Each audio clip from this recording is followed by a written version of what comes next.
पानी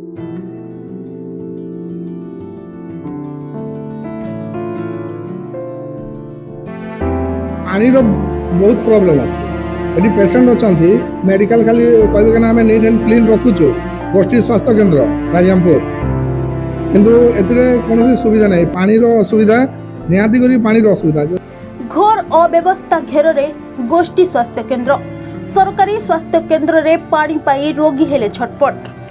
सुंदरगढ़ जिला स्थित राजगंगपुर पौरांचल रे थिबा सरकारी गोष्ठी स्वास्थ्य केन्द्र रे पानी पाई रोगी हेले हंतसत नाम को मात्र डाक्तरखाना एठी रोगी को मिलुनी पानी। सरकारी स्वास्थ्य केन्द्र पाई सरकार कोटी कोटी टंका खर्च करुथिबा बेले राजगंगपुर सरकारी गोष्ठी स्वास्थ्य केन्द्र रे पानी रो व्यवस्था नहीं। बड़ बड़ महल उपरे महल करी चलीछंती किंतु रोगी को टोपाए पानी मिलुनी बोली अभियोग करिछंती रोगी।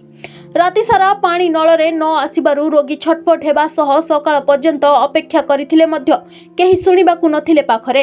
नाम जावेद अख्तर खान और सुबह 10:30 बजे से हम लोग एडमिट है यहाँ पर और पानी का यहाँ कोई सुविधा भी नहीं हो रहा और बिल्कुल रात से पानी नहीं है। अभी थोड़ा देर पहले पानी आया भी फिर बंद हो गया। कंप्लेन दिए हैं, अभी आया गार्ड पानी चला के गया फिर 2 मिनट में फिर बंद हो गया। ये आपका परेशानी कितने दिन से हो रहा है? कल से ही परेशानी है। सेपटे डॉक्टर जेसी टॉप्सो सुपरिटेंडेंट दायित्व रे थिबा बेले घरे रोगी सेवा करुछंती हेले डाक्तरखाना रे व्यवस्था देखिबाकू समय नहीं। एथिरे स्पष्ट जना पड़ुछि जे दरमा मिलिले भी मन को शांति हो नहीं। सेति पई घरे घरोई क्लिनिक खोली बेस रोजगार हेउथिबा परिलक्षित हेउछि। रोगी को कूलर देउछंती गोटिए मात्र ताहा मध्य चालू नथिबारु प्रबल गुळुगुळी गरम रे सोइबे केमिति। एपटे पानी व्यवस्था विपर्यस्त दूर दूरांतरु रोगी आसंती एठाकू भल भाबरे सेवा पाई परिबे बोली हेले एभली अव्यवस्था थिबा बेले राजगंगपुर गोष्ठी स्वास्थ्य केन्द्रर समस्यार समाधान केबे हेबो काहारिकू जणा नाही। राज्य स्वास्थ्य विभाग दृष्टि देबाकू बुद्धिजीवी महल रे दाबी करिछि। आपनको परिचय देंगे। मु रमेश चंद्र मुखी वेस्को कॉलोनी निवासी मु मेडिकल मोर पेशेंट एडमिट करछि किंतु एतारे पानी रो बहुत प्रॉब्लम अछि। एटी पेशेंट अछंती मेडिकल खाली कहबे ना आम नीट एंड क्लीन रखुचु गोष्ठी स्वास्थ्य केन्द्र राजामपुर किंतु एतरे कौन सुविधा नहीं पानी असुविधा निहाती करी पानी असुविधा जो पेशेंट एटी आछंती काहेकि पेशेंट आछंती एटी निजर ट्रीटमेंट करिया पई भल मत जदी भल थांते ताले तो घर रही ट्रीटमेंट हुंते